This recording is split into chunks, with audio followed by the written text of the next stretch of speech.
Market analysis के video में आप सबका स्वागत है। आज हम डिस्कस करते हैं कल के लिए बाज़ार कैसे रह सकते हैं, मतलब 24 दिसंबर के लिए बाज़ार कैसे रह सकते हैं और एफआईज ने खुद को कल के लिए और इस एक्सपायरी के लिए किस प्रकार से प्लेस किया है और उनकी दिशा किस हिसाब से भारतीय बाज़ारों में है।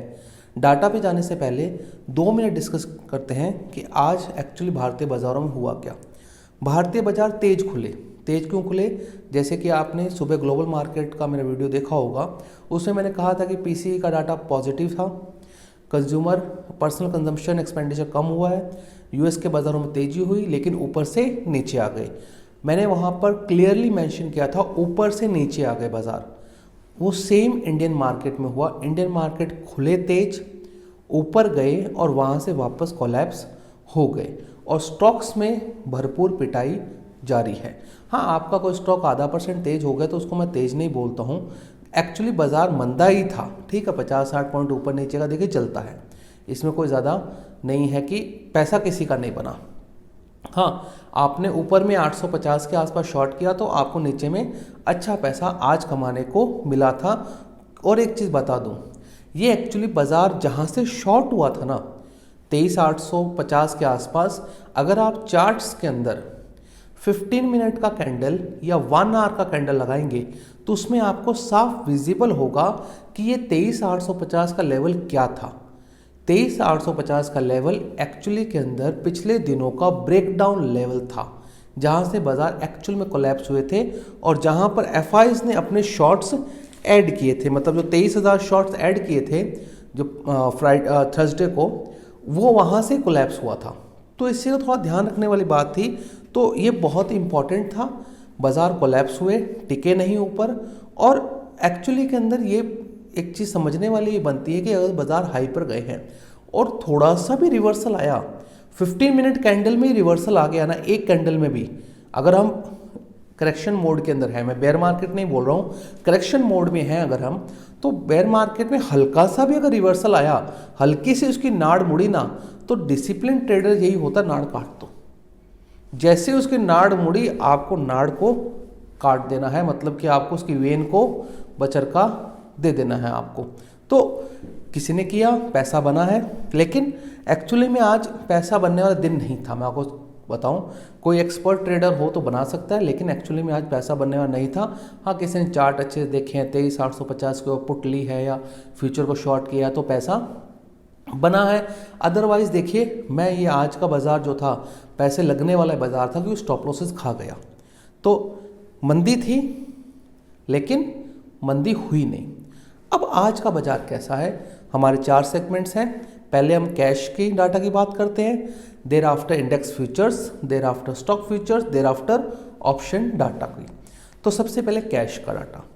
कैश में एफआईज ने 168 करोड़ का माल बेचा और डीआईएस ने बाय कर लिया 2,227 करोड़। अब मैं इसका आपको मतलब समझाता हूँ, इतना बाय करने के बावजूद बाज़ार क्यों कोलैप्स हो गया ऊपर से, इसका मैं आपको रीज़न बताऊंगा अभी लास्ट के अंदर, वीडियो के अंदर, उसके हम जब समराइज़ करेंगे तब।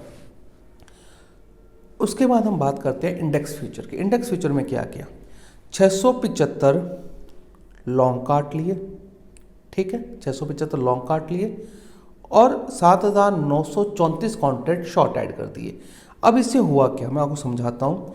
इनके जो ये करने से, देखिए समझिए, हम कहाँ से आ रहे हैं? 37,000 नेट शॉर्ट से हम फ्राइडे को क्लोज हुए थे, 1,48,000 नेट शॉर्ट थे अप्रॉक्स टू, नेट फिगर कोई मतलब नहीं है, 1,48,000 आप मान के चलिए, ठीक है ना। अब हुआ क्या? आज 375 कॉन्ट्रैक्ट और काट लिए और शॉर्ट ठोक दिए 7,900 कॉन्ट्रैक्ट, तो इनका नेट शॉर्ट पहुंच गया 1,56,000 के आसपास। तो एक बात समझिए, ये जनवरी की एक्सपायरी में जाने के लिए अपने नेट शॉर्ट बढ़ाते जा रहे हैं। इसका एक मैं कारण बताऊं आपको, जनवरी में एक्चुअली है क्या। जनवरी में सारे के सारे बाज़ार एक्चुअली में होगा क्या, ये छुट्टी से आएंगे, ठीक है। दूसरा, जनवरी के अंदर अर्निंग सीजन स्टार्ट हो जाएगा और जैसे ही जनवरी में आएंगे ये लोग, ऑटो सेल्स के नंबर आएंगे, जीएसटी कलेक्शन आएगा, एसआईपी का नंबर आएगा, सारे नंबर फर्स्ट वीक में आ जाएंगे आपके। तो ये बहुत ही क्रूशियल हो जाता है कि ये 1,56,000 तो ऑलरेडी पहुंच चुके हैं। कल का दिन है, परसों क्रिसमस का छुट्टी है, उसके बाद मुझे लगता नहीं कुछ होगा। और इसी वजह डाटा जो है मैं आपको बता रहा हूँ, ये आज का डाटा सबसे इंपॉर्टेंट है जो मैं आपको समझाने की कोशिश करूँगा, ध्यान से देखिएगा। तो नेट शॉर्ट तो बढ़ गए और मेरे हिसाब से ये 1,57,58 1,60,000 के बाद नेट शॉर्ट जनवरी एक्सपायरी को अपनी स्टार्ट करेंगे। ठीक है, स्टॉक फ्यूचर्स में खरीदारी की है, ये एक सिल्वर लाइनिंग है, इसलिए बाजार इतना टूटा नहीं, थोड़ा सा स्टेबल रहा। 98,000 कॉन्ट्रैक्ट्स स्टॉक फ्यूचर में लॉन्ग की हैं और 5600 कॉन्ट्रैक्ट इन्होंने काट भी लिए हैं। तो एक ये सिल्वर लाइनिंग, ये अच्छा डाटा है। ऑप्शन का डाटा देखते हैं। तो 3 डाटा हमारे डिस्कस हो गए, कैश का, देर आफ्टर हमारा आपका इंडेक्स फ्यूचर्स का, देर आफ्टर हमारा स्टॉक फ्यूचर्स का। ऑप्शन डाटा, ऑप्शन में क्या किया, 3,50,000 कॉल लॉन्ग की, 4,45,000 कॉन्ट्रैक्ट कॉल शॉर्ट की। अब मैंने आपको हमेशा बताया है, इतनी लॉन्ग कॉल करके इससे ज़्यादा शॉर्ट कर दी तो अपसाइड तो लिमिटेड है, और हमें आज दिख भी गया 850 लिमिटेड है। तो सर हमारा क्या रहेगा सिस्टम, मेरे हिसाब से क्या होगा, 23,850 और 24,000 एक इस एक्सपायरी की एक लंबी रेंज हो सकती है कि 24,000 तक, क्योंकि कॉल शॉर्ट बहुत ज़्यादा है। 4.5 लाख कॉल शॉर्ट करनी अपने आप में एक थोड़ा सा वैल्यू है कि हाँ 4.5 लाख कॉन्ट्रैक्ट्स बैठे हैं, और वो कौन से लेवल बैठे हैं, 23,850 एंड देर आफ्टर आपका 24,000 के लेवल्स के आसपास बैठे हैं। तो ध्यान रखना। पुट का डाटा देखिए, पुट का डाटा 95,000 पुट लॉन्ग की, 2,97,000 एग्जैक्ट नंबर है, 2,96,941, मैं इसको 2,97,000 बोल रहा हूँ। 2,97,000 कॉन्ट्रैक्ट्स इन्होंने पुट शॉर्ट की है।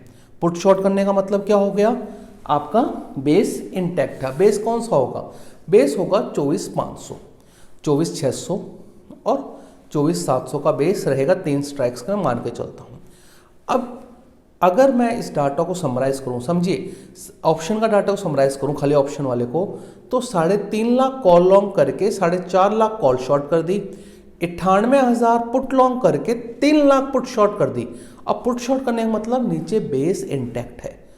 तो क्या हो सकता है इसके हम डिस्कशन करते हैं। सबसे पहले अब इस समराइज करूँगा इस डाटा को, तो मुझे जहाँ तक लगता है, जो मेरी पर्सनल राय है, आप अपने हिसाब से काम कीजिएगा, अपने फाइनेंशियल एडवाइज़र को पूछ के काम कीजिएगा, किसी एक्सपर्ट को पूछ के काम कीजिएगा, टेलीग्राम से, व्हाट्सएप से, राय से लोगों की दूर रहिएगा, टीवी एंकर की राय से दूर रहिएगा, मेरी राय से दूर रहिएगा।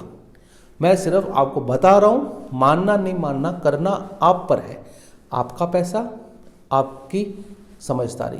टीवी से, यूट्यूब से, सबसे दूर रहिए, अपने विवेक से या कोई फाइनेंशियल एडवाइज़र हो उसकी सलाह मानिए, ठीक है ना। अब बैक टू द समरी, अब क्या हो रहा है एक्चुअली के अंदर समझिए।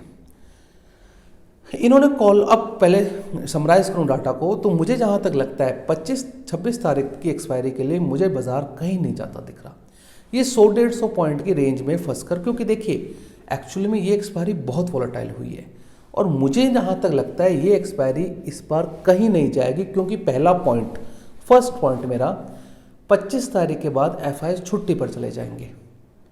अब एफआईएस छुट्टी पर रहेंगे तो कुछ होने वाला नहीं है, पहली चीज़ तो हो सकता थोड़ी तेज़ी आ जाए, बट इस एक्सपायरी में तो मुझे लगता नहीं है, क्योंकि एक्सपायरी को पोजीशन सेट करके गए हैं, एल्गोस ट्रिगर हो जाएंगे, तो मुश्किल है ये तेज़ी होना। तो बाज़ार फंसेगा और एकदम फंस जाएगा बाज़ार, 100-150 पॉइंट ऊपर, 100-150 पॉइंट नीचे। और आपको एक चीज़ और बताऊंगा अभी एजुकेशनल पर्पस के लिए, आपने देखा होगा स्पाइक्स बहुत बड़े आ रहे हैं।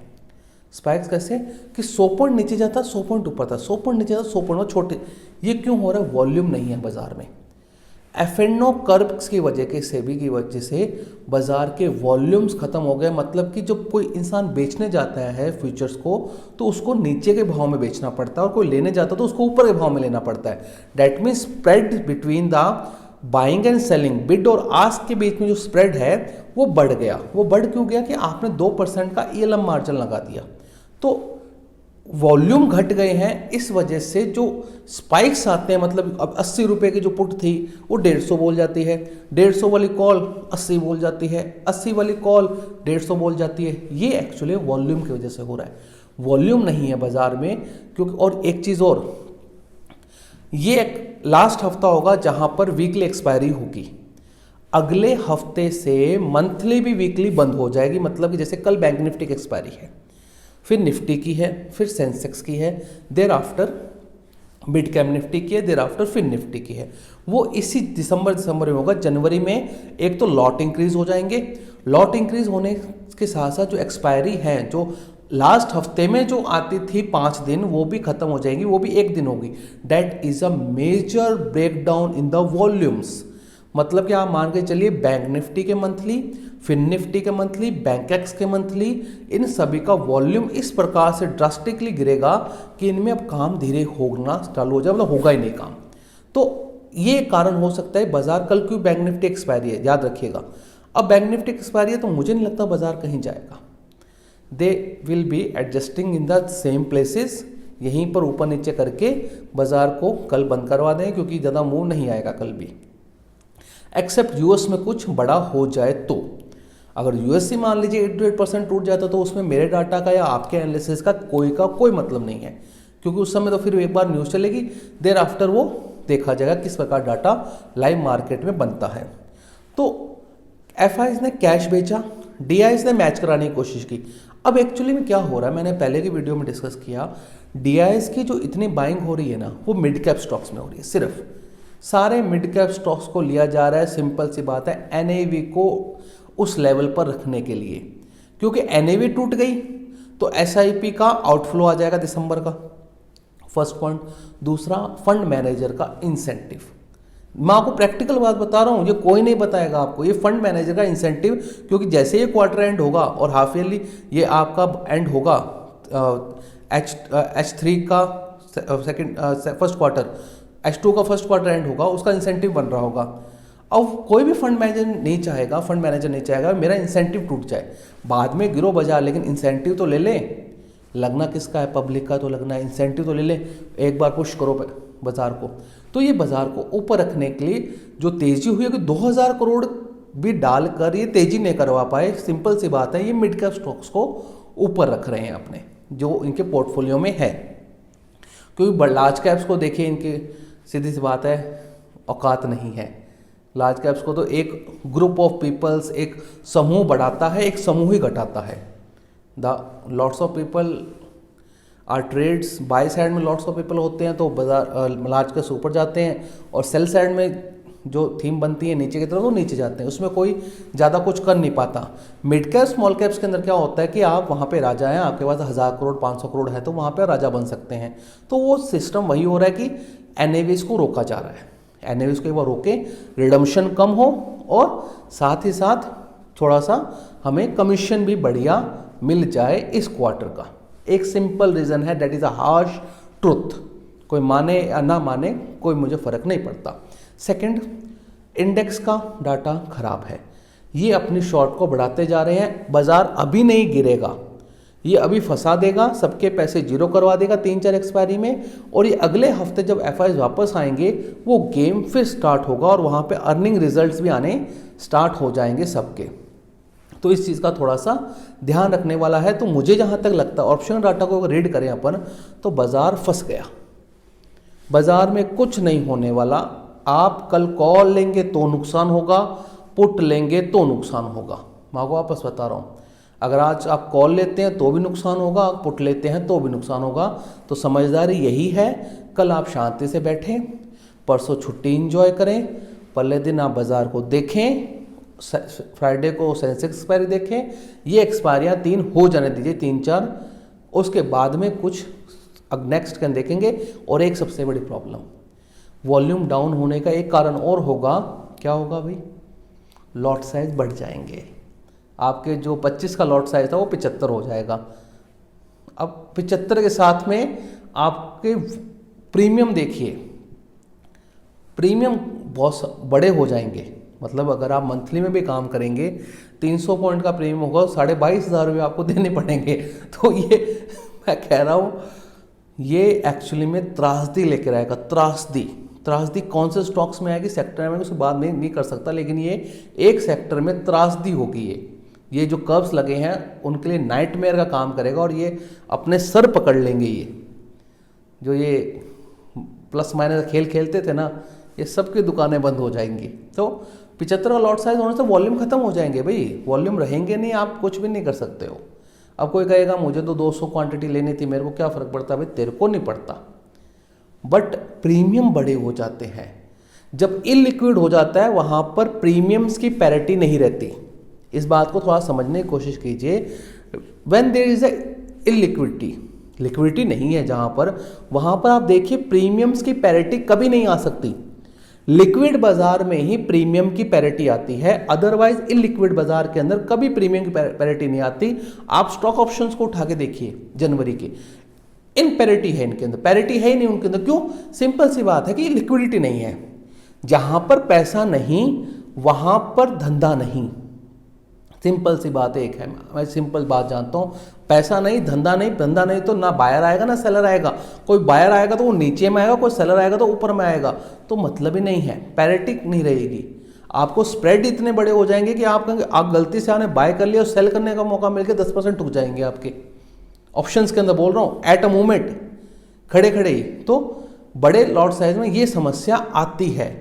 आप कहेंगे मैंने मुझे तो 225 क्वांटिटी हमेशा लेता हूँ, मैं 225 लूँगा, अभी भी 3 लॉट होते हैं। लेकिन अगर आप मंथली में 225 लेने जाएंगे ना, तो आपको बिड और आस्क की पैरिटी में फंसेंगे आप। ये होगा, मैं आपको बता देता हूँ। तो थोड़ा ध्यान रखिएगा, बाजार फंसा हुआ है, नो ट्रेड मेरी तरफ से है। बाकी आप अपने हिसाब से कीजिए, आपका पैसा आपकी समझदारी। Thank you for watching.